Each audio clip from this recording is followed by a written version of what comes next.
Bonjour à tous, cet épisode a été enregistré le 22 février 2022, quelques jours seulement avant l'intervention militaire de la Russie en Ukraine. Alors aujourd'hui, lundi 28 février, c'est la première diffusion de notre épisode consacré aux impacts des conflits géopolitiques au sein du concours Eurovision de la chanson. On y parle évidemment du conflit qui oppose la Russie à l'Ukraine, et bien que nos analyses précèdent ces tragiques événements, nous avons quand même décidé de diffuser notre épisode. Je souhaite toutefois préciser les éléments connus à ce jour qui ne sont pas évoqués dans l'épisode au regard de l'Eurovision. Tout d'abord, le concours 2022 est maintenu. Ensuite, sur demande du télédiffuseur ukrainien et soutenu par 8 autres, la Russie a été exclue par l'UER du concours 2022. Enfin, les diffuseurs publics russes dont Channel One et VGTRK ont annoncé dans les médias russes leur retrait de l'UER. L'Eurovision a toujours été le théâtre d'enjeux qui la dépassent, ce qui en fait également un concours unique. Cet épisode vous éclairera peut-être, vous posera des questions sans doute, vous fera rire aussi, on l'espère. Quand la géopolitique s'invite à l'Eurovision, les conflits russo-ukrainiens et azéri-arméniens, c'est tout de suite. Bienvenue dans 12 points. Finally, our 12 points go to... Our 12 points. The 12 points. The 12 points. Nos 12 points. 12 points. Go to. Go to. Malta. Estonia. Iceland. L'Ukraine. Espagne. Italy. United Kingdom. Austria. France. Nous voici de retour dans 12 points avec un épisode qui est brûlant sur l'actualité du moment parce que nous allons évoquer la géopolitique à l'Eurovision, quand la géopolitique s'invite à l'Eurovision. Et aujourd'hui, évidemment, on va parler du conflit ukraino-russe. Ah, direct. Ok, d'accord, ça marche. Les pieds dans le plat. C'est ça. Mais ne vous inquiétez pas, l'idée c'est pas de faire un cours d'histoire ou un débat politique, c'est vraiment d'arriver à éclairer les situations qu'on peut observer un peu chaotiques ou non à l'Eurovision à travers la géopolitique. Et ça va en être que plus intéressant. Ce qui est très vrai à l'Eurovision, c'est que, beaucoup le disent, c'est un thermomètre de l'échiquier international. C'est un espace-temps archivé à la télé qui permet de montrer l'état du continent européen aussi de manière assez intéressante. Et brûlante. L'actualité brûlante de l'Eurovision. Alors, avant de commencer cet épisode, il faut qu'on soit clair sur ce qu'est la géopolitique. À la différence de la politique, parce qu'on va vraiment orienter le débat autour de la géopolitique. Quentin, est-ce que tu peux nous définir ce concept de géopolitique ? Ouais, en fait, la géopolitique, c'est l'analyse des rapports de force politique entre des États, c'est souvent des États, parce que c'est eux qui dirigent la diplomatie mondiale, mais qui ont des enjeux territoriaux et géographiques. Donc, la maîtrise d'un territoire, la maîtrise d'un fleuve, la maîtrise d'une ville. Donc, il faut qu'il y ait un aspect territorial et géographique. Si c'est juste tel pays qui s'oppose à tel autre pour une raison X ou Y, mais il n'y a pas d'enjeux territoriaux, c'est de la politique, mais c'est pas de la géopolitique. Voilà. Et là, on consacrera d'ailleurs des épisodes futurs aux messages politiques adressés à travers le concours, mais là vraiment on se concentre du coup sur les notions de conflit de territoire. Alors aujourd'hui, on va évoquer deux grands conflits, les plus grands conflits actuels autour du concours. Je le disais en introduction, donc ça va être l'Ukraine et la Russie, mais également celui du Haut-Karabakh, l'Arménie et l'Azerbaïdjan, du coup, qui se battent depuis de nombreuses années maintenant pour ce bout de territoire. Donc voilà, est-ce que vous êtes prêts pour commencer cet épisode qui s'annonce particulier ? Bonjour d'abord, je sais pas. Moi j'attendais qu'on me dise bonjour. Bonjour On Vincent. a oublié de dire bonjour. Non, oui, on n'a pas dit moi personne ne me dit bonjour. bonjour. Alors bonjour si, Quentin, bonjour Thomas. Bonjour Vincent. Bonjour à tous. Bonjour Oui, Thomas. merci. J'en profite d'ailleurs pour dire bonjour aux auditeurs et les remercier d'être de plus en plus nombreux à écouter 12 points le podcast. Merci à tous. Et puis on est prêts. On y Allez, va. c'est parti, on commence.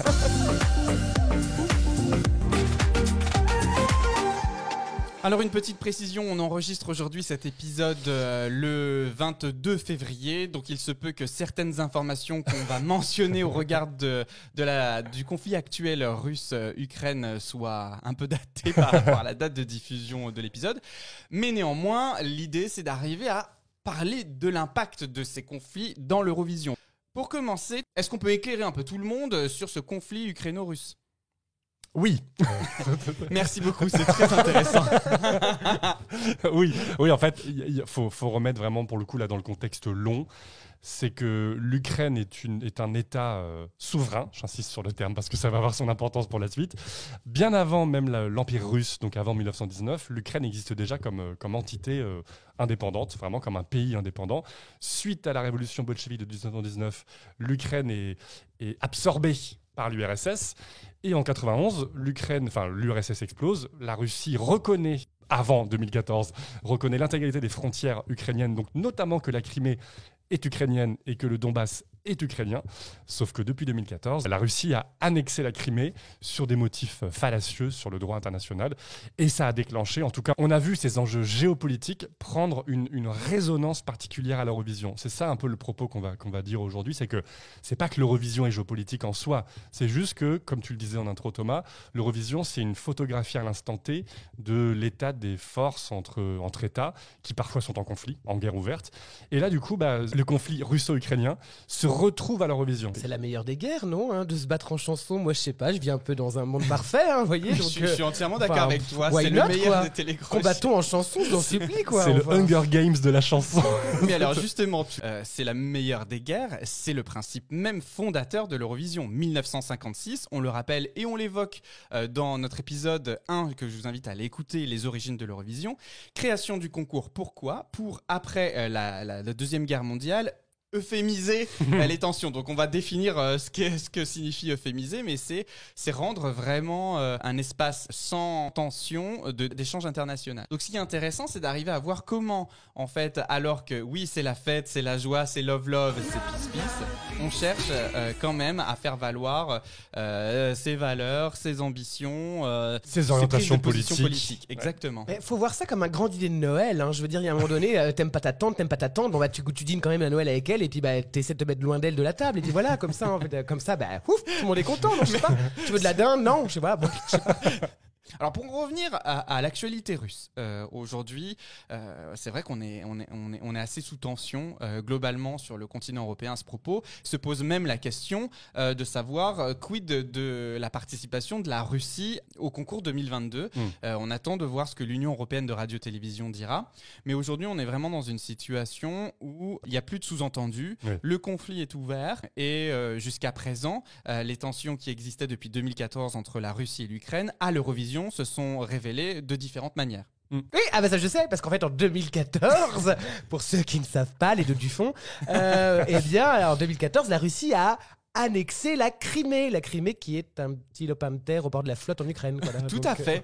Et du coup, voilà. Et c'est vrai que dans le concours, ça s'est traduit de manière très manifeste avec la candidate ukrainienne qui avait une chanson qui était pas génial, on va se mentir, hein, TikTok avec la roue du hamster justement dont parlaient Mans et Petra, qui a fait un score incroyable, alors qu'en fait clairement je pense que les votes étaient pour dire ouais on soutient l'Ukraine, alors qu'il y avait les sœurs truelles là, les sœurs balances de la Russie qui sont arrivées du coup derrière l'Ukraine à ce moment-là. Siamoise des cheveux là, celle qui était collée. Oui. Alors c'est vrai que je l'évoquais dans l'épisode consacré aux règles. Oui, aujourd'hui je suis très allé écouter nos anciens épisodes si vous découvrez notre podcast à travers cet épisode. On évoque en 2014 les premiers cas de huée dans le public, dans la salle des deux candidats russes, et à la fois au moment de la remise des votes, qui met mal à l'aise l'organisation. L'organisation est si mal à l'aise à ce moment-là que l'année suivante, en 2015, on met en place un système technique de anti-huée pour qu'on évite d'entendre au maximum les huées, mais ça ne marchera pas puisque la Russie continuera d'être huée. Et c'est encore le cas. On a participé ensemble à l'Eurovision Junior là à Paris. Quand la petite fille est arrivée sur scène pour chanter sa chanson, elle s'est faite huer par le public. Il y a vraiment quelque chose aujourd'hui, une atmosphère belliqueuse de la Russie, de Poutine, je vais même dire. Parce que, est-ce que le peuple russe vraiment est aussi belliqueux ? Je pense que c'est juste l'histoire du mégalomane russe, et c'est moi ça qui me dérange. C'est-à-dire qu'aujourd'hui, cette tension, elle se reflète dans ce concours qui se veut plutôt love, peace, peace, un concours de chant, etc.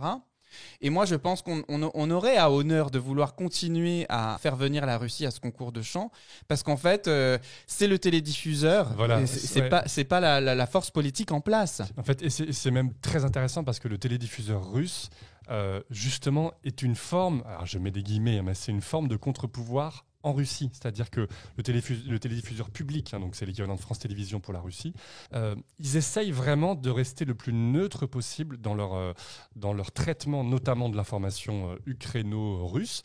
Et c'est pour ça d'ailleurs qu'ils se font pas sanctionner ou qu'ils se font pas exclure, tout comme la Biélorussie s'est fait exclure, parce que elle, clairement, le média public qui était membre de l'UER, là, en fait, ne respectait pas la charte fondamentale que tous les États membres et que tous les télédiffuseurs ont signé auprès de l'UER. Et justement, le télédiffuseur russe, lui, il fait ce qu'il peut dans cette situation. Et je suis d'accord avec toi, je trouve que c'est pertinent que la Russie vienne toujours. Et le coup des huées, notamment, alors surtout pour le junior, il faut bien imaginer que la petite gamine, je ne sais plus, elle avait 12-13 ans.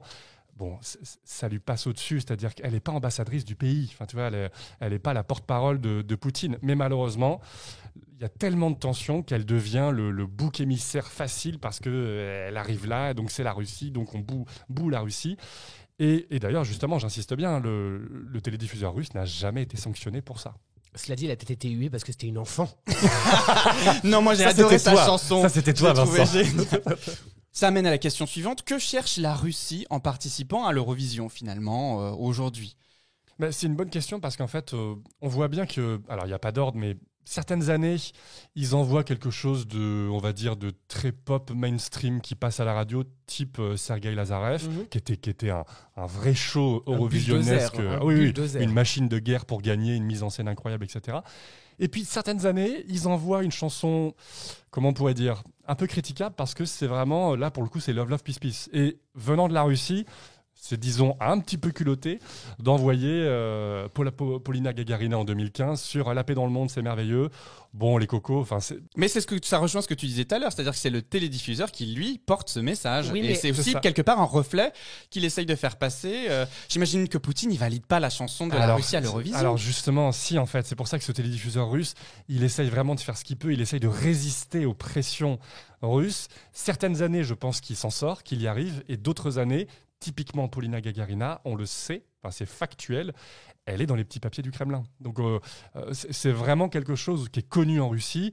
Et il y a même eu une suspicion, rumeur, que c'était son amante. Donc, il y a vraiment quelque chose... Ouais. Ah ouais. Donc, il y a vraiment quelque chose... Hein. Parce que Polina est plutôt belle. Oui, justement. Mais bon, enfin... Oui, mais tu sais, le pouvoir politique, a priori, chez certains, ça, c'est excitant.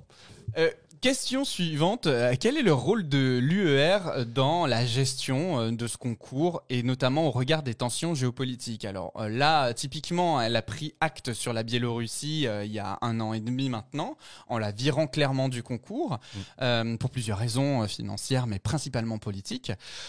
Quel est le rôle aujourd'hui que vous définiriez pour l'UER dans ses choix de participation ?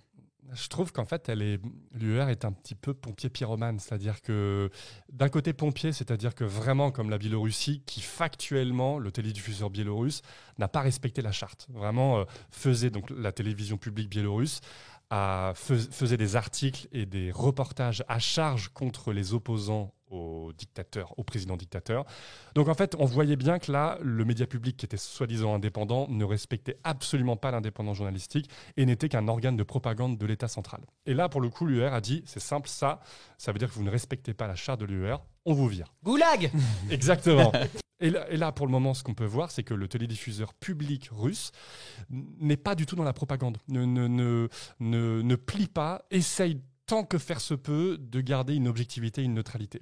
Et donc, l'UER, très probablement, n'interviendra pas, sauf violation manifeste de la charte. L'Ukraine, d'ailleurs, le télédiffuseur ukrainien a plusieurs fois été condamné d'amende parce que le télédiffuseur public instrumentalisait le média public pour le côté pro-russe. Et en 2017, quand ils organisent l'Eurovision, en février, donc 3 mois avant l'Eurovision, tout le pool des directeurs, enfin tout le board du conseil d'administration de la télévision ukrainienne a été viré par le pouvoir central, qui était un nouveau président Poroshenko, qui était pro-russe. Et il a mis des gens plutôt pro-russe à la tête. Et donc, ça, c'est une bataille permanente. C'est marrant parce qu'en 2017, moi, je me souviens qu'il y avait eu plein d'histoires sur la venue, notamment de la participante russe en Ukraine. Voilà. Est-ce que vous pouvez nous rappeler ce qui s'est passé Une catastrophe. Ah, la chanson ou le... Oui, tout. En fait, pour faire vraiment en express, donc en 2017, c'est l'Ukraine qui organise. Et depuis l'annexion de la Crimée en 2014, il y a une loi ukrainienne qui impose le fait que tous les individus qui potentiellement vont se Produire. ne doivent pas avoir été en Crimée après l'annexion.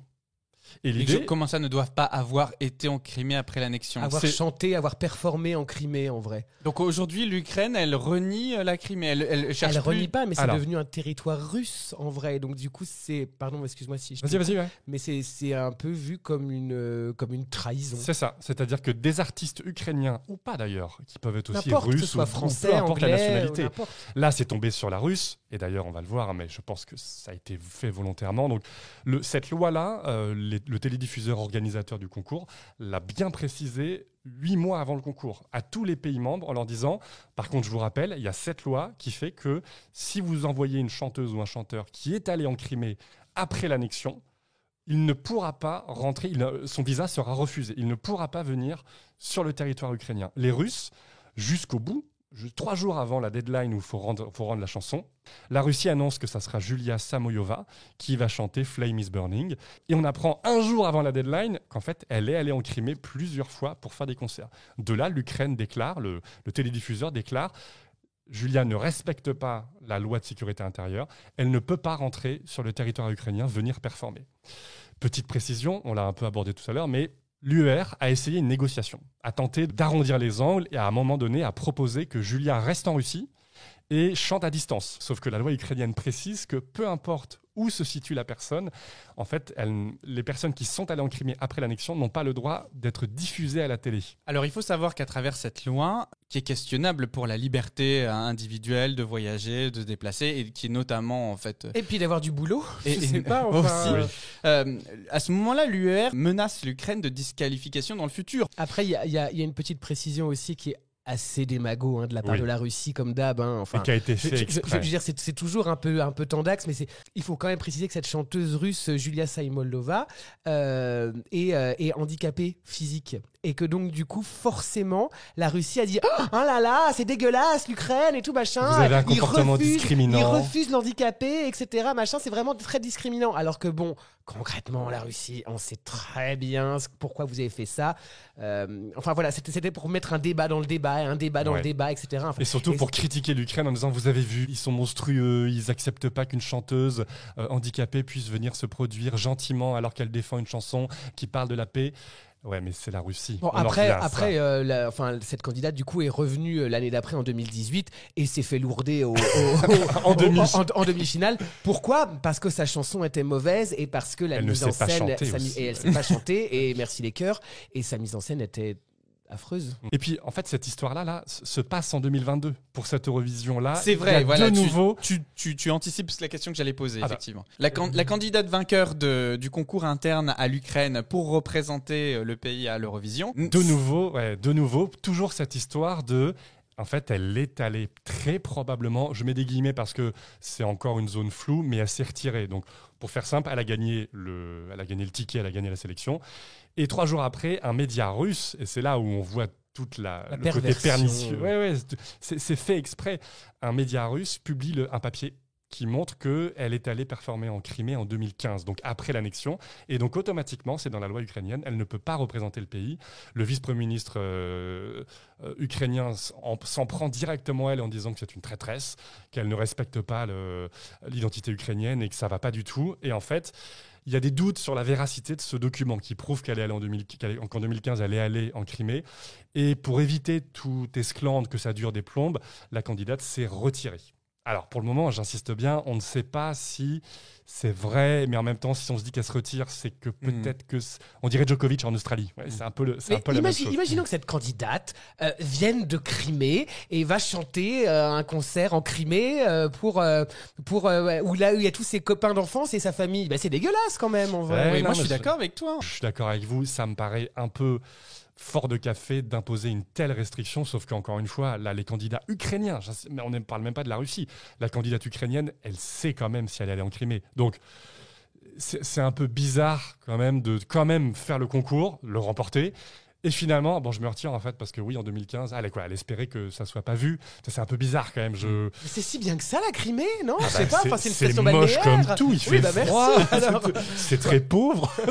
On entend les récents discours de Vladimir Poutine qui défend une appartenance à un monde soviétique qui s'inscrit dans une culture radicalement différente de la culture occidentale, pour pas dire européenne, mais occidentale. Pourquoi la Russie s'obstine à participer à l'Eurovision s'il nous trouve si différents et qui nous aime si peu? C'est vraiment pertinent, mais la Turquie, par exemple, donc on en reparlera peut-être pour d'autres épisodes plus politiques que géopolitiques, mais la Turquie s'est retirée pour ces raisons-là. Elle considérait qu'en fait les valeurs représentées au concours ne correspondaient pas aux valeurs des dirigeants. J'insiste bien, et tu le faisais bien de le mentionner, c'est pas forcément les Russes dans leur ensemble, c'est les dirigeants, surtout dans un pays autocratique, si ce n'est presque dictatorial.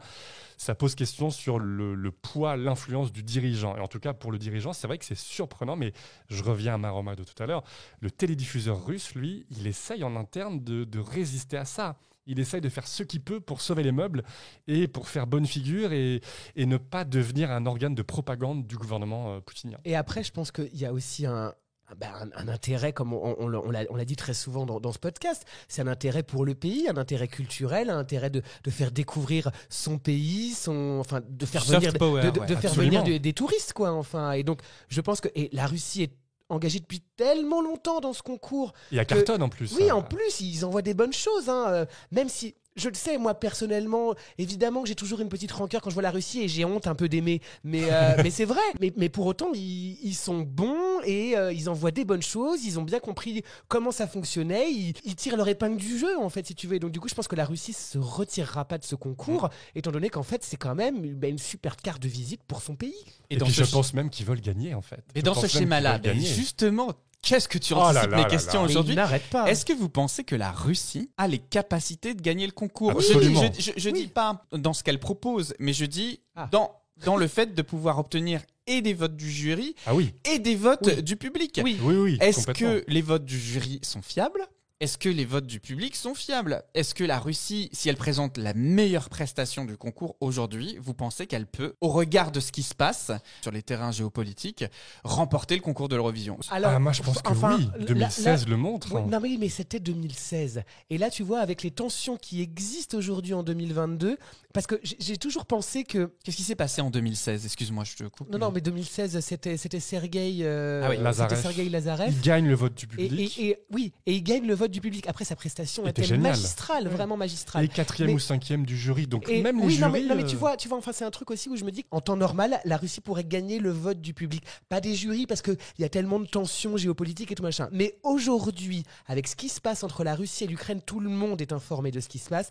Là, je suis même pas sûr qu'aujourd'hui, la Russie gagnerait le vote du public. Parce que les gens diraient « Ah bah non, franchement, dégueulasse, Poutine, connard, etc. » Je pense, et c'est un avis complètement personnel et qui n'est absolument pas vérifié par les scientifiques.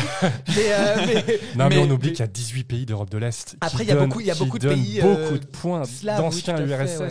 Donc en fait, aujourd'hui, la Russie a un matelas de points. Mais là, on est dans un état d'esprit qui est quand même radicalement différent.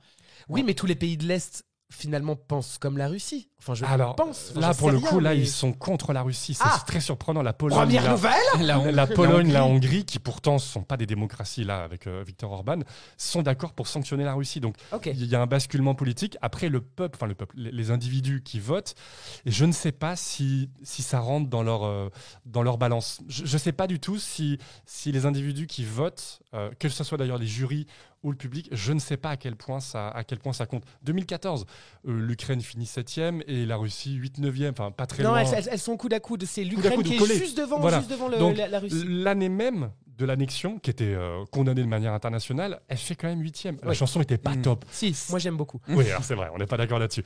Sergueï Lazarev, 2016, 2 ans après, on est toujours... Et Jamala envoie une chanson politique qui a des échos très clairs sur la Crimée. Et la Russie finit premier du télévote et 4e ou 5e du jury. Donc, malheureusement, je pense que les gens qui votent à l'Eurovision ne prennent pas en compte le contexte politique. Je ne sais pas d'ailleurs, malheureusement. Et tant mieux, peut-être, en vrai. Parce que, on ne cesse de le marteler, c'est vrai que c'est un concours de chansons. Alors, est-ce que... Et ça, c'est vraiment démago de ma part de dire ça. Est-ce qu'on laisse de côté toutes les tensions politiques, etc., machin, parce que pour la faire grosse, je pense que si les nazis avaient envoyé une chanson, Ben oui. Enfin, on penserait pas comme ça. Mais bon, voilà. Mais c'est vrai que je sais pas. C'est vraiment une question que je me pose. Est-ce qu'il faut s'en tenir vraiment à ce truc de dire c'est un concours de chansons et donc du coup on laisse vraiment tout de côté, ou alors est-ce qu'on prend en compte toutes ces tensions géopolitiques qui arrivent, etc. et finalement ça devient un procès d'intention?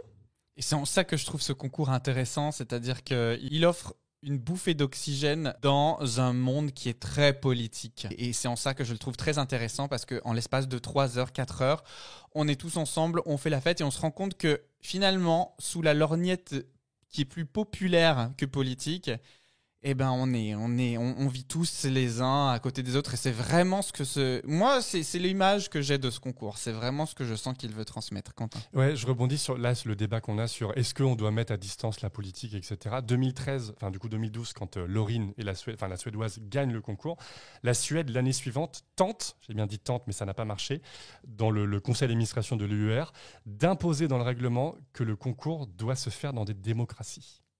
Ils ont tenté de dire, en fait, on ne peut plus accepter, parce que 2012, je vous rappelle, Azerbaïdjan, on en parlera un petit peu après, mais Azerbaïdjan qui est littéralement une dictature, probablement la pire des dictatures en Europe, enfin sur le continent européen plus le Caucase. Et en gros, la Suède essaye de faire passer à l'UER le fait que si c'est un pays dictatorial ou autoritaire qui gagne, le concours doit se passer dans le pays arrivé deuxième. C'est-à-dire un pays qui est factuellement une démocratie libérale, en tout cas qui respecte les droits de l'homme et compagnie.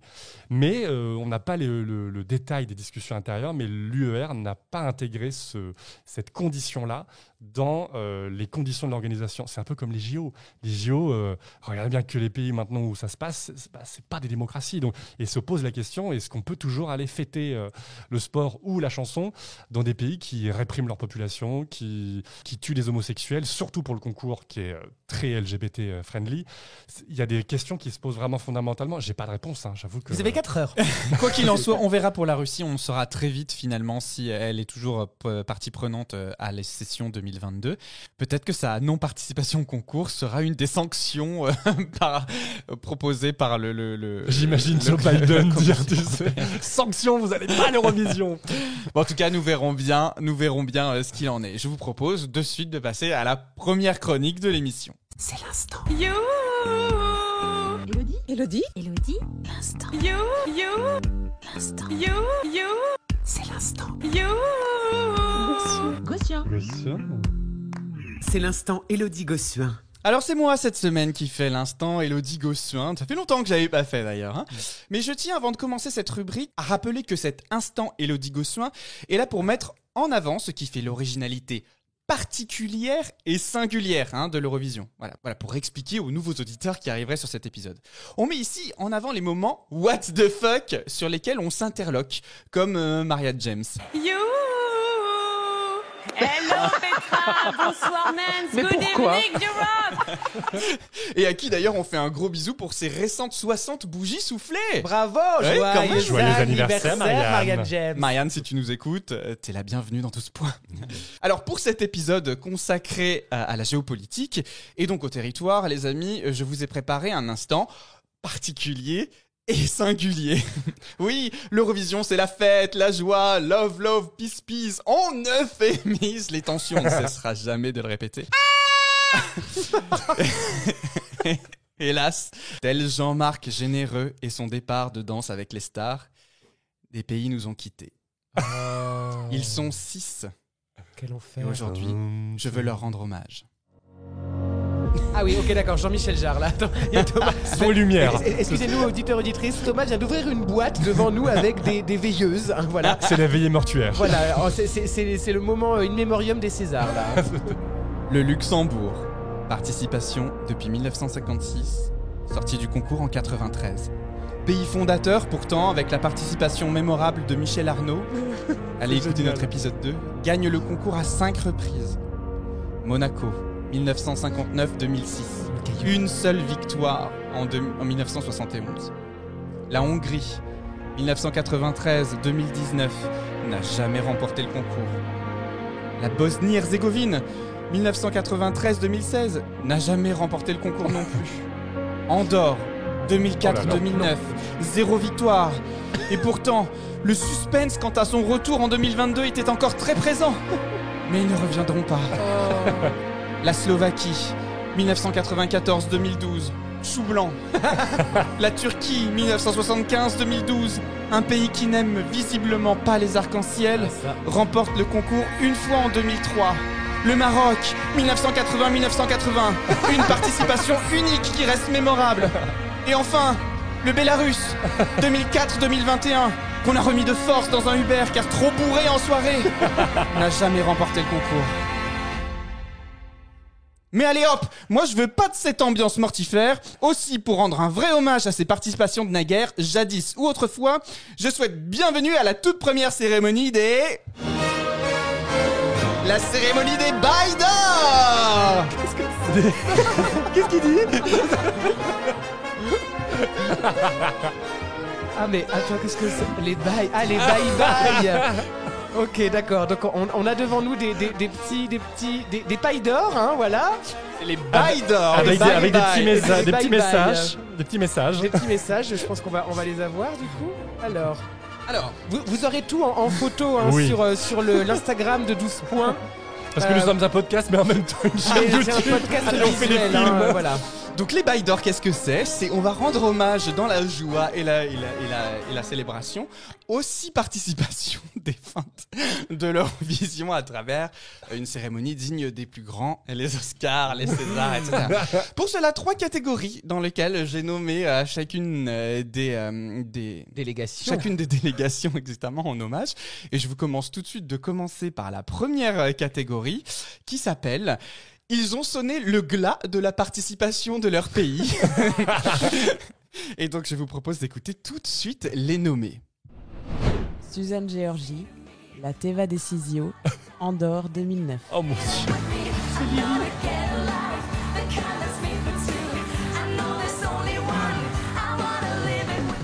Séverine Ferrer, la Coco Dance, Monaco 2006. Ah oui.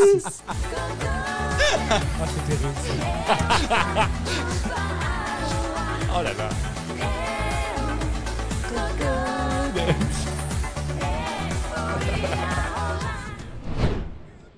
Max Jason Mai, Don't Close Your Eyes, Slovaquie 2012.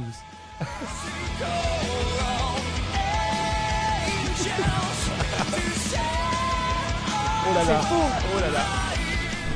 Alors, voici les 3 nommés et je te propose, Vincent, de révéler du coup le gagnant de cette catégorie. Donc le bail d'or de celui ou celle qui a sonné le glas de la participation de son pays est attribué à... Et l'enveloppe hyper dure à ouvrir. Attends, il y a un huissier de Maître Nadja qui a fait les enveloppes.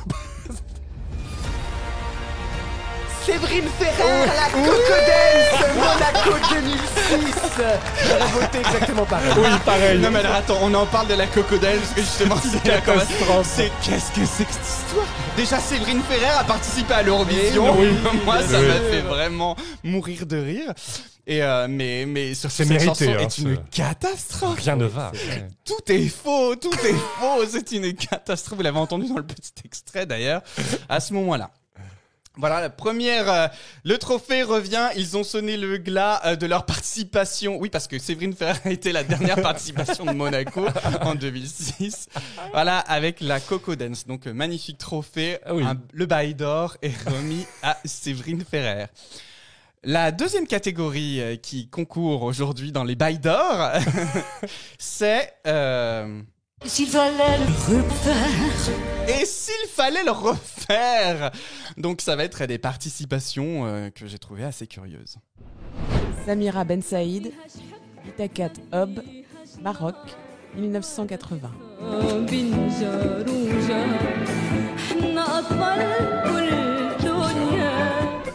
Sophie et Magali, le Papa Pingouin, Ah putain, c'est vrai. Luxembourg 1980.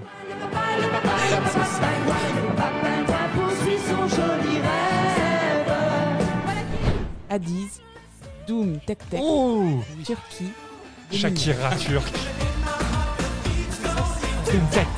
J'adore. Et alors, c'est parti, révélation. Et le bail d'or de l'intitulé Et s'il fallait le refaire est attribué à ASMR enveloppe est attribué à Samira Ben Saïd Bitakat Ob, le Maroc en 1980. Bravo. Bah écoutez, bravo. Bravo. Alors, ce que je trouvais génial avec la participation du Maroc, c'est que la chanson est géniale. Moi j'aime bien. Moi, j'ai trouvé ça vraiment intéressant ce qu'il proposait. Et justement, tu vois, on évoquait dans certaines émissions le fait que tout devient de plus en plus lisse Oui, tout à fait. en termes ouais. de Ça sonorité. change pour le coup. Ben ouais, là ça changeait. Ça changeait vraiment et ça apportait quelque chose de vraiment nouveau. Alors, troisième et dernière catégorie de cette cérémonie des Bails d'Or. On sait que vous êtes fébriles car Ah oui. c'est la catégorie que moi je préfère. Tu J'ai l'impression m'étonnes. que moi aussi. Qui est la catégorie que j'ai appelée Tu ne dormiras pas dans la baignoire est attribuée. Non, n'est pas attribuée Les nommés. à. Les nommés sont. Zoli Haddock, Dance With Me, Hongrie, 2009.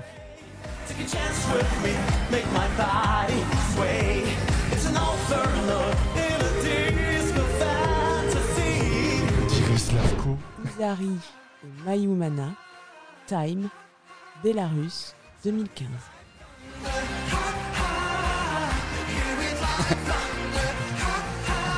On juge le physique. In the Disco, Bosnie-Herzégovine, 2004.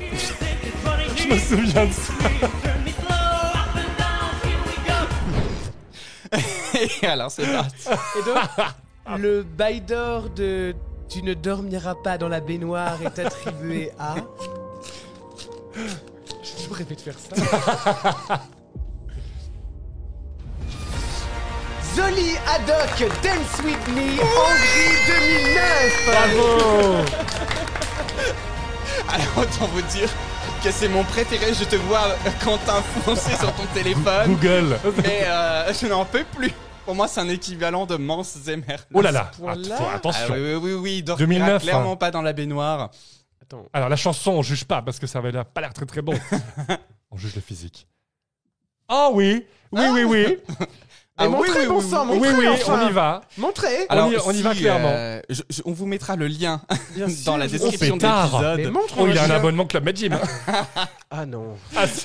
Alors le costume, non. Ah non. Mais Ah non, j'y vais pas. Ah, ça m'intéresse pas du tout. Ah non, excusez-moi. Non, c'est un. non, mais c'est la photo pas gracieuse. Voilà, Il merci est pas à tous photogénique. d'avoir participé à cette cérémonie Merci, des Bails Thomas. d'Or. Bravo Thomas. Pour ces pays disparus de l'Eurovision qui ont participé, qui ont tout donné, mais qui malheureusement aujourd'hui ne participent plus au concours pour différentes raisons. De ce qu'on a entendu, on est plutôt content qu'il participe plus. Allez, on reprend notre émission.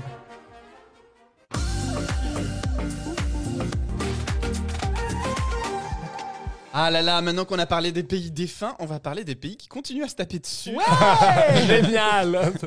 Et on va évoquer les cas arméniens et azerbaïdjanais. Puisque sur cette petite enclave entre la Turquie et la Russie se situe Existe une petite terre d'irréductibles gaulois. le Caucase. Et donc on a du coup ce territoire, l'Arménie, qui est vraiment entouré, qui n'a pas de point d'entrée sur aucune des mers, et qui est vraiment sur le continent, qui est connecté avec la Géorgie et un tout petit peu aussi avec l'Iran. Et en fait, aujourd'hui, on a un conflit qui existe depuis de nombreuses années maintenant pour le Haut-Karabakh, qui est une portion de terre située dans les montagnes entre l'Arménie et l'Azerbaïdjan, que les deux revendiquent. L'Arménie le revendique à juste titre, puisque la plupart des habitants qui y vivent sont arméniens. L'Azerbaïdjan le revendique parce qu'il fait partie de son territoire géographique encore plus enclavé. Donc aujourd'hui, c'est des tensions qui existent clairement. Est-ce que tu peux nous en dire peut-être un peu plus, Quentin, sur ce conflit ? Là, pour le coup, on a basculé. C'est-à-dire qu'on n'est plus dans des tensions, on est dans une guerre ouverte. Oui, carrément. Ah oui, c'est la guerre. On y quoi. va. C'est littéralement Ok. la guerre. Il y a des centaines de morts. Et c'est un conflit géopolitique international puisque la Russie, la Sans les Turquie, mêler. l'Iran, chacun soutient. Et pour des raisons très bizarres à comprendre, c'est pas du tout religieux, c'est plus politique. Enfin voilà, c'est vraiment une poudrière du Caucase avec Géorgie, Arménie, Azerbaïdjan. Nous, on se concentre vraiment sur la petite région du Haut-Karabakh, qui est une enclave. C'est vraiment un petit territoire à l'intérieur du territoire azéri ou azerbaïdjanais, je ne sais plus comment on dit. Azéri, Je crois oui, qu'on j'ai dit dit Azéri. azerbaïdjanais, Ouais, non. personne m'a repris. Mais je ne sais plus. Disons les deux. Et pour le coup, depuis 2020, là, il y a une guerre ouverte. Donc avant 2020, bien entendu, forte tension, boycott diplomatique à gogo dans toutes les instances internationales. Les Arméniens ne parlent pas aux Azéris, les Azéris ne parlent pas aux Arméniens. Avant 2020, avant cette guerre, quand on regarde les résultats de l'Eurovision, le vote du public et surtout le vote de jury, très pertinent depuis le retour du jury en 2009, l'Azerbaïdjan met toujours l'Arménie en dernière place. Quelle que soit la chanson envoyée, toujours en dernière place. Et inversement, l'Arménie met toujours l'Azerbaïdjan en dernière place. Ils ont eu d'ailleurs des amendes plusieurs fois. Mais ils s'en contrefichent, puisque là, il y a des intérêts politiques beaucoup plus importants. Et en fait, ce petit lopin de terre, c'est une terre montagneuse, symboliquement, il est très fort. Parce que dans ce petit lopin de terre du Haut-Karabakh, il y a en fait des monuments, des traces de vie, notamment arménienne. Très, très ancienne. Et l'Azerbaïdjan a toujours voulu récupérer ce territoire et chasser les Arméniens. Et donc, en fait, il y a une bataille mémorielle sur ces monuments. Et quoi, c'est sympa, c'est beau, non c'est plutôt joli. Ah, c'est plutôt joli. C'est plutôt joli. Mais par contre, c'est genre à 3000 mètres d'altitude. Et voilà, c'est compliqué d'y vivre. Mais il y a beaucoup d'Arméniens, effectivement. Dans mon souvenir, je crois qu'il y a 80 ou 90% de la population sont des Arméniens. Et donc, en fait, ce conflit-là, ce Haut-Karabakh, est utilisé comme une arme à l'Eurovision. Et vraiment, à de nombreuses reprises depuis les années 2000, c'est utilisé vraiment, on va y revenir, mais il y a eu plusieurs cas de figure où en réalité, l'Arménie ou l'Azerbaïdjan a instrumentalisé l'Eurovision pour faire comprendre au reste de l'Europe, vous avez vu ce petit lopin de terre là, c'est Habibi. Et autant vous dire que l'autre pays, que ce soit l'Arménie ou l'Azerbaïdjan, ça dépend des années, réagit plutôt vertement et fortement et dépose plainte. Parfois, les télédiffuseurs sont sanctionnés. Comment ça s'exprime au sein de l'Eurovision, justement, ces tensions entre l'Arménie et l'Azerbaïdjan ? Attends, j'ai un doute. Il les met dernier. Non, alors ça, là, on l'a dit. Au-delà des votes. En 2009, effectivement, à l'Eurovision à Moscou, la carte postale de l'Arménie diffuse. On associe plein d'éléments distinctifs des pays. Par exemple, la France, il y a la Tour Eiffel, etc. Donc les cartes postales, c'est les petits moments vidéo qui présentent les pays avant que la chanson se produise. Qui durent 45 secondes et c'est le temps de switcher la scène, de mettre des décors, etc. Sauf que là, dans la carte postale arménienne, il y a ce fameux monument avec ces deux grands visages. Les deux petites têtes. Les deux petites têtes, exactement, en pierre, etc. L'Azerbaïdjan, du coup, porte plainte au niveau de l'UR en disant c'est à nous. C'est à nous. Genre vraiment, faut pas la mettre. Enfin, faut pas la diffuser. L'UR ne réagit pas. C'est-à-dire que pendant un moment, elle fait la sourde oreille. Finalement, l'Azerbaïdjan fait tellement pression que pour la finale, on supprime cet élément-là de la carte postale. Et on voit bien qu'il y a des batailles comme ça. Et l'Arménie, en réaction, au moment de l'annonce des points, vous savez que du coup, les jurys annoncent des points. Il y a des porte-paroles. Comme Elodie Gossuin. Voilà, comme Elodie Gossuin avec son youhou. Et bien là, en fait, la porte-parole arménienne, sur son petit calepin, elle a mis une photo de ces deux statues. Ouais, pour protester vraiment. Pour dire c'est à nous. C'est à nous. Et d'ailleurs, vous regardez bien, derrière, c'est Las Vegas. Il y a des fontaines lumineuses. C'est très moche, mais peu importe. L'Azerbaïdjan reporte plainte au niveau de l'UER. Voilà, ça prend toujours un imbroglio pas possible. Finalement, pas de sanction. Voilà. Mais on voit bien que dès qu'ils peuvent, ils essayent de placer ces éléments-là. Et ça a de nouveau eu lieu en 2012. Il y a aussi une chose dont on est sûr, c'est-à-dire que l'Azerbaïdjan est quand même, tu l'as dit Quentin, une dictature connue, reconnue, tout le monde le sait en fait. Et quand l'Azerbaïdjan a gagné l'Eurovision en 2011... Et donc pas très longtemps après leur première participation, parce qu'ils n'ont fait. commencé qu'en 2008 à participer au concours, et l'Arménie 2006. Et c'était un... Enfin moi je me rappelle, c'était un choc, enfin je me dis, parce que la chanson était assez mauvaise en plus, enfin moi j'avais pas compris. Et donc du coup, tout le monde dit, hop, tout le monde en Azerbaïdjan, l'année d'après, à Bakou. Et l'enfer, parce que c'est-à-dire donc organiser un concours dans une dictature et tout. Et donc une de mes connaissances qui était du coup choriste pour Angoun, et donc qui est partie à Bakou, m'a dit que c'était incroyablement policés. Ils n'avaient pas le droit de sortir de leur chambre d'hôtel. C'était de l'hôtel à la salle, de la salle à l'hôtel. On était enfermés dans les bagnoles et toutes les façades, ça puait le carton-pâte à plein nez parce que du coup, en fait, on avait colmaté toute la misère du monde qui était derrière, tous les bidonvilles, tout le monde a été chassé de la ville et c'était ultra policé. Personne n'avait le droit de péter, quoi. Enfin, c'était un truc assez incroyable. Ah oui, et vous m'en parliez souvent en off, mais du coup, ils ont créé aussi un Bercy Ils ont créé en 6 mois une salle, ils ont fait construire, ils l'ont payé extrêmement cher parce qu'en plus les temps de construction extrêmement réduits. C'est une entreprise allemande d'ailleurs qui a gagné beaucoup d'argent avec ça. Ils ont créé un Bercy. Ils ont créé un Bercy en 6 mois, littéralement. Un Bercy en 6 mois. Un Bercy en 6 mois, qui reste encore aujourd'hui, qui existe toujours. Alors, il y a une particularité qui est très rigolote aussi à évoquer sur la diffusion de l'émission en Azerbaïdjan à Bakou. C'est le cas de l'heure de diffusion. Puisque en fait le concours est toujours diffusé à 21h sur le fuseau horaire de Greenwich plus 1. Donc le français en fait. Donc le français, voilà, c'est ça. Ouais. Mais du coup, quand il est 21h à Paris, il est quelle heure à Bakou ? Je crois qu'il est 1h ou 2h du matin. Donc le show a fini à 5h. Ah oui, donc c'était une sacrée performance. Année. Et l'Arménie a participé cette année-là ? Non. Ah ben oui, forcément. En fait, ils avaient peur. Les services secrets ont dit qu'il y avait trop de risques d'attentats contre la délégation arménienne parce que l'Azerbaïdjan, en gros, pourrait fermer les yeux sur les éventuels risques de débordement contre l'Arménie. Donc l'Arménie a préféré dire je n'y mets pas les pieds pour éviter tout problème. Ils ont déjà assez souffert. C'est vrai, c'est un peuple qui a beaucoup souffert. L'Arménie participe à l'Eurovision Junior qu'elle remporte en 2021 avec Van, Camille et Malena. Il y a une anecdote sur laquelle moi j'aimerais revenir sur cette diffusion de l'Eurovision Junior. Pendant que Malena interprète sa chanson sur la télé azerbaïdjanaise, les Azéris... Sur la télé Azéri. Ouais, je pense. Je vais pas y arriver. Hein. Mais là, c'est azerbaïdjanais. Pourtant, c'est plus simple, Azéri. Oui, c'est beaucoup plus court. Sur la télé Azéri, les commentateurs ont parlé pendant les 3 minutes de la chanson. Et Quelle bande on de rigolait, bâtards. s'en foutaient complètement de la chanson. Ils n'ont malheureusement pas pu omettre le fait qu'elle ait gagné et du coup diffuser jusqu'au bout. Mais ils n'ont pas rediffusé la chanson, je crois, de reprise à la fin. Mais c'est assez fou de se dire que pour un lopin de terre, on n'arrive pas l'espace d'une soirée à un peu prendre du recul sur cette situation. Qui plus est, on parle de l'Eurovision, pas dans un débat politique. Non, mais c'est pour ça que voilà, on peut regarder l'Eurovision pour les paillettes et c'est très drôle, c'est très bien, mais il y a toujours un fond. Et l'Azerbaïdjan et l'Arménie, c'est vraiment intéressant là-dessus. On peut supposer d'ailleurs que pour l'Eurovision Junior 2022 qui se passe en Arménie, il est fort probable que l'Azerbaïdjan n'y aille pas. Est-ce qu'il y a des faits notables qui se sont vus, Arménie, Azerbaïdjan, qui se soient produits pendant le concours Eurovision de la chanson ?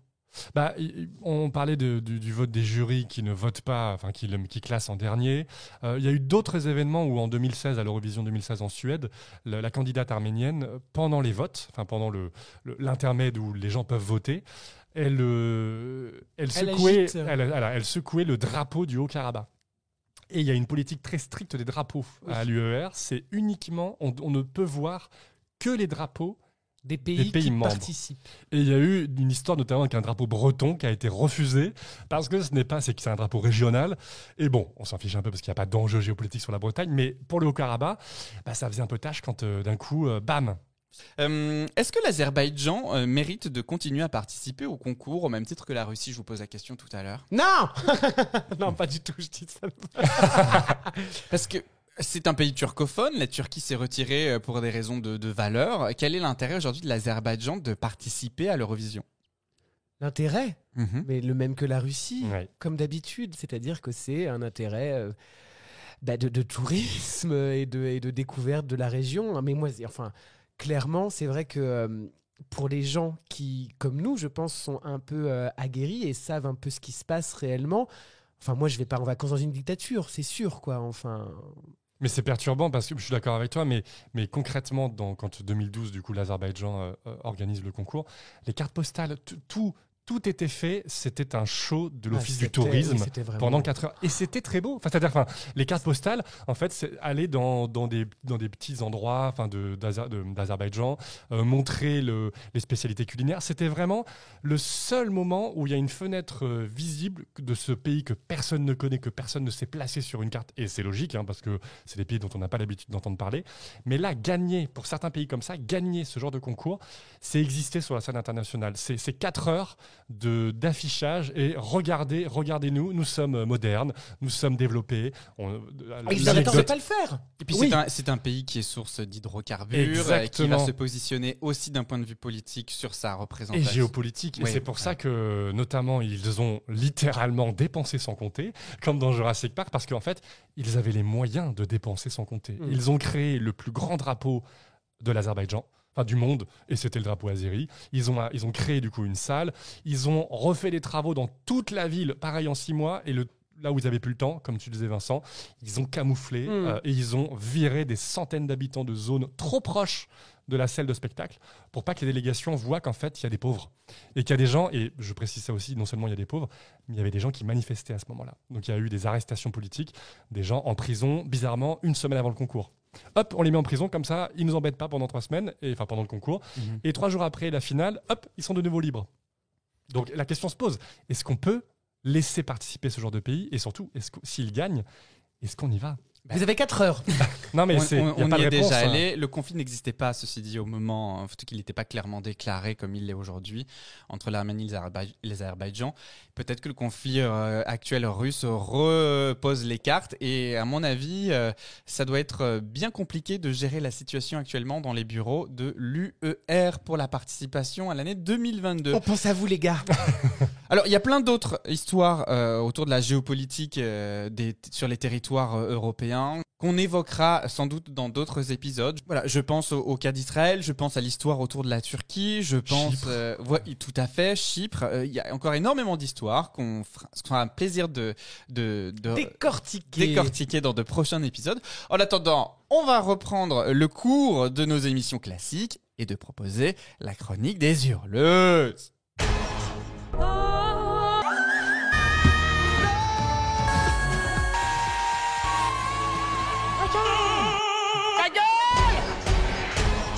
Wow, on arrête tout de suite avec ce petit ton et ces yeux accusateurs là. Oui. Je sais très bien ce que vous vous dites. Je sais très bien que vous jubilez à me voir échouer devant le challenge qui m'est imposé. Ah, faites pas les innocents, hein. Vous avez délibérément choisi ce sujet pour me tendre un piège. Vous faites semblant de m'aimer, mais au fond, vous voulez me voir trébucher et remporter la couronne. Non, mais n'importe quoi. Eh bien, mes chers collègues, ça n'arrivera pas. Car j'ai vu clair dans votre jeu. Et si vous pensez que les hurleuses ne sont bonnes qu'à, comme leur nom l'indique, hurler, sans fond, sans conscience politique, sans rien à dire, eh bien, laissez-moi vous dire que vous vous trompez. Je dois vous rappeler, avant que vous ne les jugiez encore plus durement que vous ne le faites, que les hurleuses sont des êtres sensibles, comme moi, dotés d'un cœur plus grand que vous n'imaginez, comme moi, et qui ne rechignent pas à hurler au monde des causes qui leur tiennent à cœur. Bon, pas comme moi, parce qu'en fait, je suis pas une très bonne hurleuse, en vrai. Et c'est là qu'on peut apprécier la hurleuse dans tout ce qui se fait de mieux. Car une hurleuse qui hurle, oui, mais une hurleuse qui hurle avec du fond, oui, et oui, hein. Et c'est exactement ce que je vous ai déniché aujourd'hui, mes petits rouleaux de chou farcis.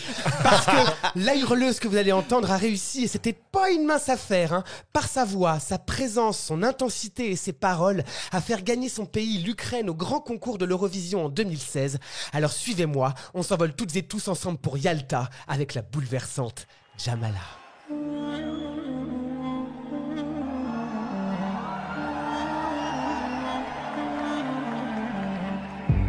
When strangers are coming, they come to your house, they kill you all and say we're not guilty, not guilty. Where's your mind? Mais alors Vincent, d'où vient-elle ? Eh bien, Susanna Alimivna Jamaledinova, plus connue sous le pseudonyme de Jamala, est une chanteuse, actrice et compositrice ukrainienne née en 1983. Alors, afin d'éviter toute confusion, je tiens bien à préciser qu'il s'agit bien de Jamala, et non la belle femme noire puissante de nos années d'adolescence, Jamelia. Ah oui. Quoi Thomas, il n'y avait pas de confusion possible ? Écoute, moi je suis toujours partant pour passer un bon morceau plein de la nostalgie de nos années boutonneuses. Et puis, ne me reproche pas d'essayer d'amener un peu de légèreté à ce billet, parce qu'avec l'histoire que je vais vous raconter, on va pas se taper les cuisses. Jamala, donc, est née d'un père musulman tatar de Crimée et d'une mère arménienne. Autant vous dire que niveau bonheur de départ, on part avec un petit handicap. Hein. Car comment vous expliquer ? En gros, d'un côté, on a son papa, tatar de Crimée, donc la Crimée étant, comme je l'ai expliqué tout à l'heure, un petit bout de terre au bord de la flotte en Ukraine, qui lui est persona non grata dans son pays depuis la fin de la Seconde Guerre mondiale, période où Staline, personnage fort sympathique à la grosse moustache, a envoyé tous les Tatars de Crimée au goulag afin d'asseoir son autorité en Crimée. Hyper sympa le mec. Ah oui. De l'autre côté, on a sa maman, arménienne donc, dont les ancêtres se sont fait chipper leur terre par, je vous l'ai dans le mille, les Russes bien sûr. Si bien que tout ce petit monde est parti s'exiler à Osh, au Kyrgyzstan, pays que l'on s'est placé sur une carte depuis que la nouvelle saison de Pékin Express a commencé sur M6. Bref, c'est là que Jamala est née et a vécu, à Auch. Jusqu'à ce que ses parents divorcent complètement intentionnellement, de façon à ce que sa maman puisse acheter une baraque sous son nom de jeune fille en Crimée, parce que son père, toujours tatar de Crimée, c'est pas un truc qu'on peut effacer de son CV, était toujours blacklisté là-bas. Bon, je vous ai prévenu, on se fend pas la poire, mais c'est très important de vous parler de tout ça pour que vous compreniez bien la suite. Jamala, elle grandit et elle commence très tôt ses débuts dans la musique, puisqu'à l'âge de 9 ans, elle sort son premier album de chansons en tatar de Crimée, avec d'autres gamins. Des gamins qui chantent, quoi, tout ce que j'aime. Oh God. Avant de faire ses études au Simferopol Music College, Simferopol étant une ville en Crimée avec un grand rayonnement culturel, et puis d'être diplômée de la prestigieuse Académie de musique Tchaïkovski d'Ukraine en tant que chanteuse lyrique. Point important aussi à retenir pour la suite.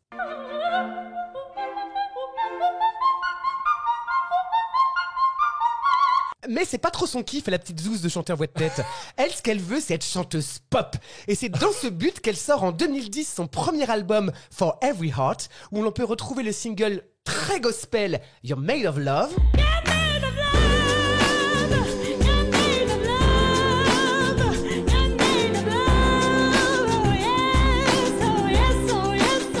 Le très soul It's Me Jamala.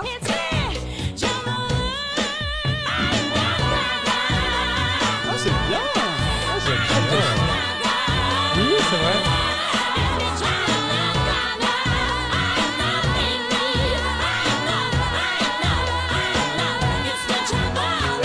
Ou encore la vibe très 60s du single Smile, chanson avec laquelle elle voudra représenter l'Ukraine au grand concours de l'Eurovision en 2011, avant de se retirer de la compétition pour d'obscures raisons.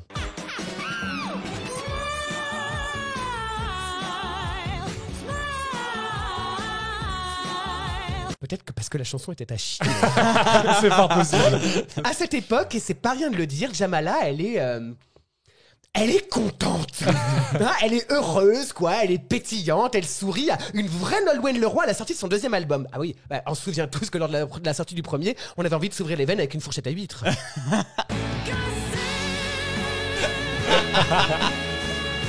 J'adore cette chanson. Et c'est pour être tout à fait honnête, une figure de Jamala que je ne connaissais pas. Ce côté très pop, très pétillant et très joyeux avec des petites trompettes et des petits flutios, dont on peut parler de grand écart avec sa prestation à l'Eurovision en 2016. S'ensuit divers albums en 2013, 2014, 2015, toujours avec cette vibe pop joyeuse cucu. Alors Jamala, c'est une chanteuse ukrainienne, donc elle chante en ukrainien. Bravo Quentin, je sens que ça te fait plaisir là. J'adore. Mais choix personnel, décision de sa maison de disques, tous ces singles sont systématiquement traduits et chantés en anglais, histoire de faire un peu plus mainstream. Alors pour vous donner quelques exemples, Zaplutalas devient Confused, Shliak Dodomou devient The Way Home, Podik devient Breathe et Cactus devient, attention il y a un piège, Cactus. Cactus bien sûr. Oui, mais peut-être pas la même orthographe.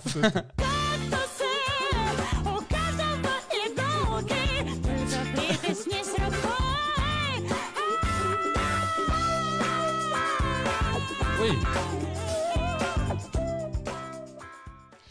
Bon, Vincent, c'est bien beau tout ça, mais parle-nous donc un peu de sa performance à l'Eurovision 2016. Calme-toi Thomas, ça va bien se passer. Comme dirait un ministre bien connu. Que s'est-il passé en 2016 pour que Jamala prenne un virage si brutal dans sa carrière et son style musical? Est-elle tombée sur un album photo de famille? A-t-elle consulté une voyante qui lui a parlé de ses ancêtres? Ou bien a-t-elle vu dans le ciel un soir d'été un énorme lion lui adresser ce message? N'oublie pas qui tu es. Eh ben rien de tout ça les amis, puisque c'est en 2014 que Jamala avait écrit les paroles de cette chanson avec laquelle elle représente l'Ukraine en 2016. J'ai nommé le puissant morceau 1944. Where is your mind? Humanity cries. You think you're a god, but everyone dies. Don't swallow my soul. Our souls. Alors, une fois n'est pas coutume, arrêtons-nous 2 secondes pour réfléchir. La chanson s'appelle 1944. Et si on a bien voulu suivre ce qu'a dit la dame, mais je sens que je vais être obligé de reprendre pour les deux du fond, 1944, c'est l'après-seconde guerre mondiale, date à laquelle le gros moustachu envoyait tous les Tatars de Crimée, les ancêtres du papa de Jamala, casser des cailloux en Sibérie dans des super superbe pigeon en toile de jute qui gratte. Jamala nous dit avoir écrit cette chanson en 2014, date à laquelle la Russie annexe la Crimée. Surprise! Mais dis du dindon, comme dirait ma bonne amie la boulevardière Harmonie Coiffard, il y aurait pas comme qui dirait de l'arlan sur la jet de coin? Tu permets, il y aurait quand même comme de l'argent sur la jet de coin, non? Oui, j'aime les expressions des autres. 1944 est une chanson bilingue en anglais et en tatar de Crimée, dénonçant le calvaire de sa grand-mère déportée en 1944 par les Russes, sous le faux prétexte d'avoir collaboré avec les nazis lors de la Seconde Guerre mondiale, alors que nous savons toutes et tous aujourd'hui que ce n'est qu'un putain de prétexte pour exterminer les musulmans de Crimée. Jamala, comment dire... Elle y va pas avec le dos de la cuillère. Hein. Elle mouille la chemise, elle invective, elle dénonce et elle va même jusqu'à confronter les bourreaux en s'adressant directement à eux. Where's your heart? Humanity rise. You think you're good, but everyone dies. Don't swallow my soul. Our soul. Tous les refrains sont en tatar de Crimée, donc incompréhensible pour quelqu'un comme moi, mais après des heures et des heures de traduction, enfin 10 secondes sur Google Translate, j'ai pu comprendre que ça disait « Je ne pouvais pas me réjouir de ma jeunesse, je ne pouvais pas y vivre ». Phrase qu'elle répète encore et encore comme une litanie.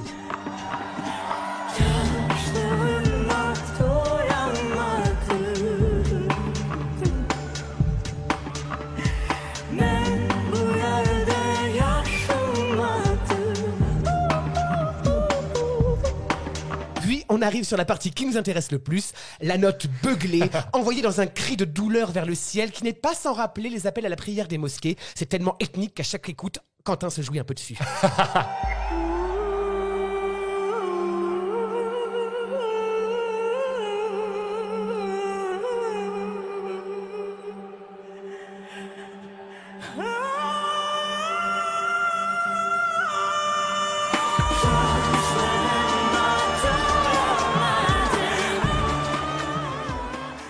Sans oublier le petit whistle à la Maria Carey, typique de la technique lyrique, rappelez-vous, les premières amours de Jamala.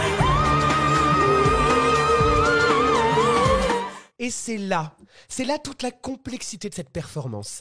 La voix de Jamala d'abord, elle est comme ses origines, elle est multiple. Elle est à la fois pop et à la fois lyrique. Elle est à la fois ronde et à la fois légère, à la fois cassée et à la fois puissante. C'est un son tellement particulier que c'est forcément clivant. Jamala, on aime ou on déteste.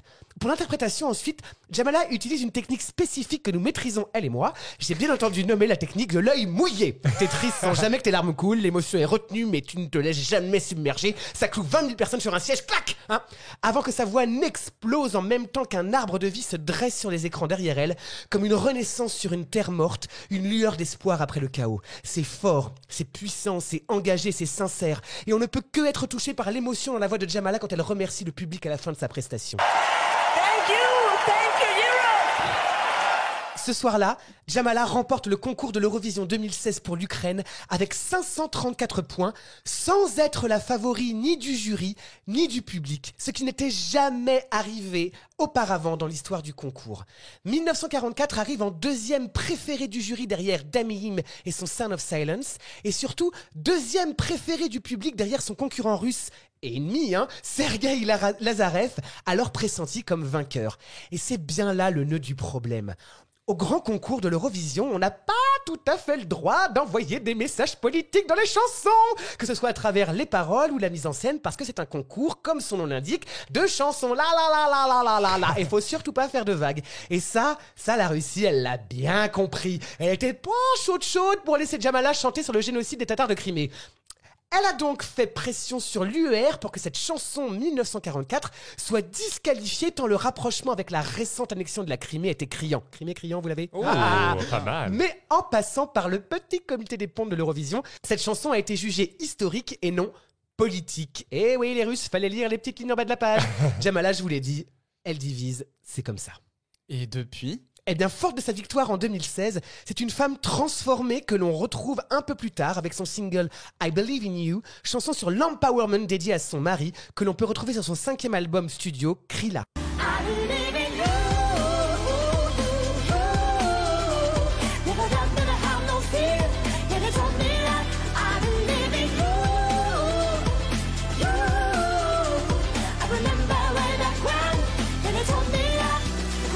Le temps de devenir ambassadrice de l'UNICEF en 2016 et maman en 2018, Jamala nous revient en 2021 avec l'album My, sur lequel on peut retrouver le single Sina Pravdi, dans la même veine que 1944, et qui se trouve être la bande originale du film engagé L'ombre de Staline. Donc c'est un single en ukrainien, mais heureusement Jamala n'est pas sotte, et elle a fait une version anglaise qui s'appelle Like a Hero. Mais je préfère quand même vous passer celle en ukrainien, parce que même si je comprends rien, je préfère.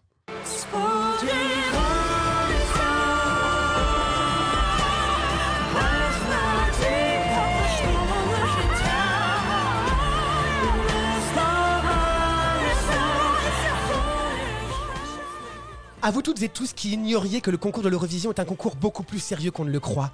À vous qui zappez ce programme sous prétexte qu'il ne vous intéresse pas. À vous qui pensiez que les hurleuses n'étaient qu'un pétoir dans une coquille de noix. À vous, j'espère après ce billet, vous avoir donné l'envie et la curiosité de suivre et d'écouter la bouleversante Jamala.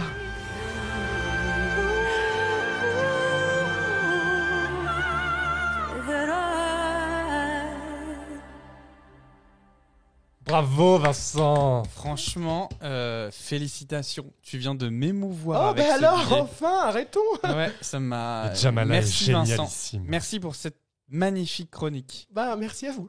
C'était très beau. Ouais. Jamala. Et bien on va passer tout de suite au dernier moment de notre Le temps de nous émission, remettre des émotions visiblement. qui est le moment des 12 points. 2 minutes pour convaincre, pour présenter une chanson qui clôturera l'épisode de cette émission. Je vous propose de commencer tout de suite par toi, Quentin. Ok. Voilà. Attention, c'est parti. Aujourd'hui les garçons, je vous présente Marouv, de son vrai nom Anna Korsun, qui a remporté la sélection ukrainienne en 2019 avec sa chanson Siren Song, le chant des sirènes. Alors malheureusement, Marouv n'a jamais pu mettre les pieds à Tel Aviv pour défendre les couleurs de son pays à l'Eurovision 2019. Après la victoire de Marouv, les dirigeants politiques ukrainiens et particulièrement le ministre de la Culture ukrainien Vyacheslav Kirilenko a fulminé dans les médias sur le fait que la gagnante a des liens importants et trop importants avec la Russie, qu'elle y a réalisé une bonne partie de sa carrière et qu'elle compte y faire une grande tournée prochainement. Bref, Marouv serait une traîtresse à son pays. Le diffuseur ukrainien a donc imposé dans le contrat de Marouv des conditions drastiques comme le fait de ne pas faire de tournée en Russie dans les années qui viennent, l'obligation de, je cite, correspondre à l'avis majoritaire des Ukrainiens d'un point de vue politique vis-à-vis de la Russie, d'être une porte-parole du pouvoir politique ukrainien, etc., etc. Bref, Marouv, en artiste indépendante, refuse de signer un tel contrat digne de la propagande de pays totalitaires. Elle déclare alors, je cite, « Je suis une musicienne et non pas une batte de baseball dans l'arène politique ». Résultat des courses, Marouv est sèchement virée comme représentante ukrainienne par le télédiffuseur du pays. Quel gâchis, parce que sa chanson était d'ailleurs dans les favorites des fans et des bookmakers pour la victoire à Tel Aviv. D'ailleurs, vous vous souvenez de mes petites polonaises en bustier qui font du beurre et qui lavent leur culotte en salle en public ? J'en souviens bien, oui. Eh ben Marouv, c'est ça puissance 10. Barésie pour toutes. Porte-jartel à gogo, danse lascive sur scène, claquement de fesses et twerk, le tout sur des talons de 12 cm. Musicalement parlant, c'est de la pop électro, c'est moderne et entraînant avec un refrain diablement efficace qui reste en tête. Au final, vous l'aurez compris, aujourd'hui si je défends Marouv et sa chanson, ce n'est pas pour ses qualités intrinsèques, qui sont d'ailleurs pas si nulles que ça, mais c'est plutôt pour essayer de compenser une injustice et une tentative politique grossière du gouvernement ukrainien de manipuler une artiste en voulant la forcer de gré ou de force à devenir une femme politique. Alors votez pour Marouv, car en votant pour elle, vous votez aussi pour la liberté d'opinion et la démocratie. Vive l'Eurovision, vive la République et vive la France. Sur le gong, bravo, bien joué. On enchaîne tout de suite avec moi-même. Alors moi, en fait, je vais reprendre un gagnant des Bails d'Or aujourd'hui parce qu'il faut leur rendre hommage. Et je vais tout de suite vous parler de Zoli Hadok qui représenta la Hongrie en 2009. Alors, Zoli Hadok, pourquoi j'aimerais que vous lui donniez une chance ? Non pas parce qu'il a une pratique de rêve et que je ne laisserai pas évidemment dormir dans la salle de bain s'il venait un jour à venir chez moi. Mais c'est juste que il n'a jamais gagné la demi-finale. Il a terminé 15e sur 19e et j'aimerais qu'on lui rende cet hommage. Parce que sa prestation... tout aussi Eurodance des années 2000, 2002, tout aussi Eurodance des années 2000-2010 soit-elle, est quand même plutôt chiadée. Alors on est sur évidemment beaucoup de paillettes, beaucoup de belles prestations. Le mec fait quand même en live plusieurs sauts périlleux, saltos, etc. Et moi, franchement, pour la prouesse, ça mérite de comme les danseurs points. d'Angoulême. Voilà. Mais c'est surtout, on se rappelle les années 2000, qu'est-ce que c'était ? C'était le big deal, c'était l'heure à l'appel, c'était les gaffettes de Vincent Lagaffe, souvenez-vous. Et tout autour de Zoli Haddock, en fait, on retrouve des ersatz de gaffettes qui dansent, cheveux au vent, tenues colorées, décolletés saillants. Et surtout, voilà, vraiment, moi c'est la chanson qui me plaît, entraînante, dansante, tout ce qu'on aime, très fausse, on va pas se mentir, parce que quand on fait des saltos, difficile de rester juste. Mais voilà, aujourd'hui, rando hommage au Bail d'Or, votons Zoli Haddock. Vincent ? Oui, il va falloir que je parle vite. Attention, vous êtes prêts à prendre un nombre incalculable d'informations en très peu de temps. Hein. C'est parti, le gavage c'est à toi. doigt. Je vous emmène aujourd'hui à Vienne en 2015 avec un groupe créé spécialement pour l'occasion. Il s'appelle Généalogie, il nous vient tout droit d'Arménie, enfin plus ou moins. Et pourquoi ? Parce qu'il est en fait composé de membres de la diaspora arménienne venus des 5 continents et d'une arménienne. Alors ça donne que des noms en Anne. Tamar Kaprelian, qui est une américaine arménienne, Vahe Tilbian, qui est un éthiopien arménien, Stéphanie Topalian, une japonaise arménienne, Marie-Jane Odoeti Basmadjian, qui est une chanteuse d'opéra australienne arménienne, Inga Arshakian, qui est une arménienne pure et dure, et enfin Essay Altounian, un français arménien, qui, pour la petite histoire, a récemment, commis le spectacle musical Noé, la force de vivre. Et donc, ces 6 petits personnages-là sont là pour commémorer le centenaire du génocide arménien de 1915. Si on bien se rappeler, en gros, l'Empire ottoman pendant la Première Guerre mondiale, alors allié de l'Allemagne, de l'Italie et de l'Empire austro-hongrois, a zigouillé plus de 2/3 du peuple arménien. La chanson au départ, elle s'appelait Don't Deny, parce que rappelons tout de même que la Turquie ne reconnaît toujours pas le génocide arménien aujourd'hui. Puis, jugeant que c'était un petit peu trop éloquent, on l'a rebaptisé Face the Shadow. Les 6 membres chantent à tour de rôle, bon, plus ou moins bien, on va pas se mentir, parce que je pense que pour trouver des Arméniens qui chantent bien et qui ont migré vers un des 5 continents et qui ont des noms en Anne, c'était une bonne idée, mais pas une chose aisée à réaliser. Du coup, on a des doutes sur les vraies qualités vocales de la japonaise arménienne parce qu'elle est fausse, quoi. Donc, les filles sont drapées dans des robes de vestale sombres alors que les mecs sont en costard noir et tout le monde braille sur le refrain avec des harmonies dans tous les sens, avec une wind machine tellement à fond qu'elle fait bouger l'arbre de vie encore sur les écrans derrière eux. Alors oui, c'est un peu pompier, c'est très orchestré, il y a des violons dans tous les sens, le message n'est pas très subtil, mais saluons l'audace de l'Arménie, et qui, je vous le rappelle, un peuple qui a beaucoup souffert, qui a voulu marquer le coup et qui l'a bien réussi, son coup. Alors en conclusion, je dirais que les auditeurs et les auditrices de 12 points ne sont pas bêtes, et que si vous ne votez pas pour moi, ils sauront que vous n'avez pas fait comme on vous l'a dit dans la chanson, et que vous niez l'existence du génocide arménien. Alors si vous souciez un tant soit peu de votre karma, votez pour moi. Oh bravo, sur le gong aussi. On est bon. Ah, vous êtes de mieux en mieux, hein. J'espère que je vous ai pas trop saoulé. Non, c'était comme d'habitude. Mais il y avait pas André Manoukian? Eh bien écoutez, on se donne 10 secondes pour voter.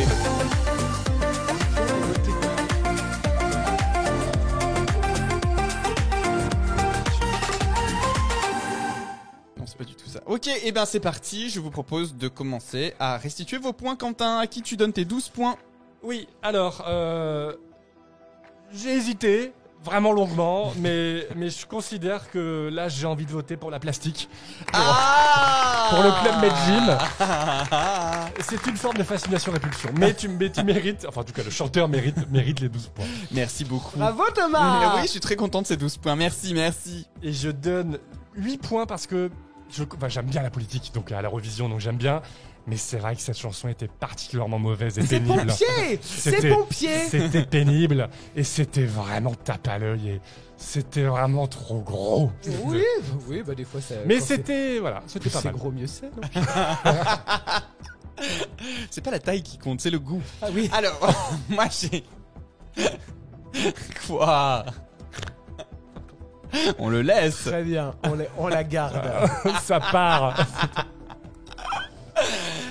Moi, Quentin, je te donne mes 12 points. Parce qu'en fait, je me suis dit, pour une fois que Quentin nous parle de l'Ukraine et que c'est pas Choum... C'est vrai, j'ai fait exprès parce que Choum, il n'y a pas d'enjeu sur la géopolitique. Par contre, elle, oui. Bien joué. Et j'avais beaucoup de mal à départager, donc je t'ai donné le maximum que je pouvais, donc 10 points, Vincent. Pas mal. Et j'aurais aimé gentil. pouvoir te donner 12 également, parce que ta description m'a donné envie de découvrir cette Oui, chanson. il faut pas, hein. Non. Enfin, c'est pas nécessaire, mais voilà. C'était vraiment en thème avec la géopolitique, hein. Donc voilà. Mais... En tout cas, on vous rappelle que toutes les chansons qui sont bataillées dans 12 points sont présentes dans la playlist Spotify 12 points la playlist. Allez les écouter. Eh bien moi je vais donner mes 12 points à Thomas. parce que bon, non seulement ça fait longtemps qu'il n'a pas gagné, C'est vrai. et qu'il nous saoule toutes les semaines pour dire j'ai pas gagné, j'ai pas gagné, j'ai pas gagné. Et bien en fait, je veux dire, tu t'es tellement donné pour ces bails d'or C'est que je vrai. me dis qu'à un C'était moment donné, génial. il faut récompenser l'audace. Et l'engagement. Et donc du coup, Merci. voilà. Merci beaucoup. 12 points. Est-ce que tu as vu que quand même les trophées étaient faits En paille d'or.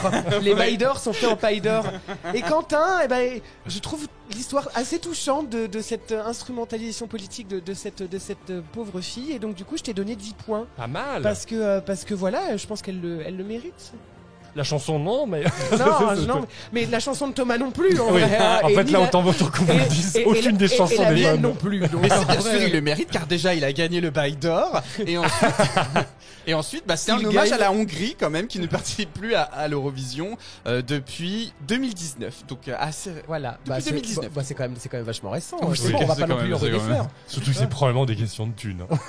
Comme d'hab. En tout cas, voilà, c'est festif. C'est Zoli Haddock qui clôturera cette émission sur la géopolitique. Donc, on va dire que le grand écart est assez fabuleux.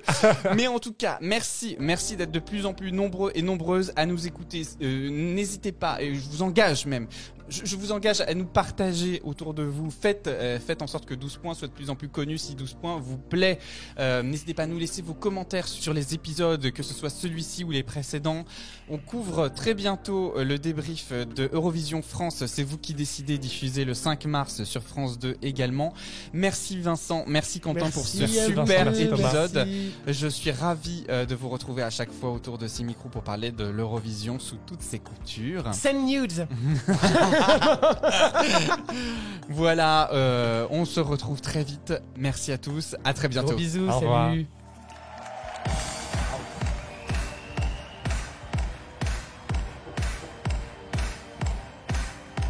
I see it in your eyes, you wanna dance with me tonight. It's written on your body, yet you're putting up a fight. The way you move and how you groove is somewhere out of sight. You know it's only fair to tell you that you do it right. With a little luck, I'm gonna meet you on the dance floor. Just by the way you move, you make me beg for more. Burning with desire is the night I've waited for. Don't you lose your emotion, don't you be shy tonight. Let the rhythm show you, maybe you can do it right. Alright, tonight, come on, dance with me, make me lose my way. Take a chance with me, make my body sway. It's an overload in a disco fantasy. Let's dance the night away. Just yesterday, when we're on the floor, like somewhere in the movie or a club in Singapore. The lights are bright, the mood is raw, and in the middle of the night we dance till we get sore. In the middle of the night I'll meet you on the dance floor.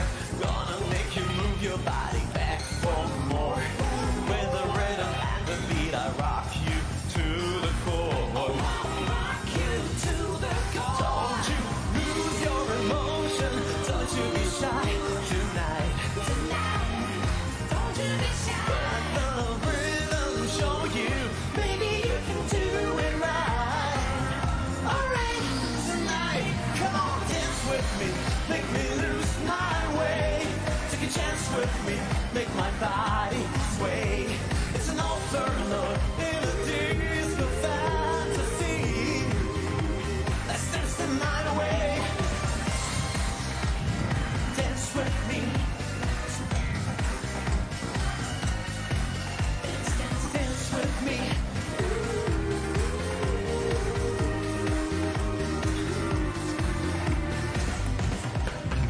Come on, dance with me. Make me lose my way.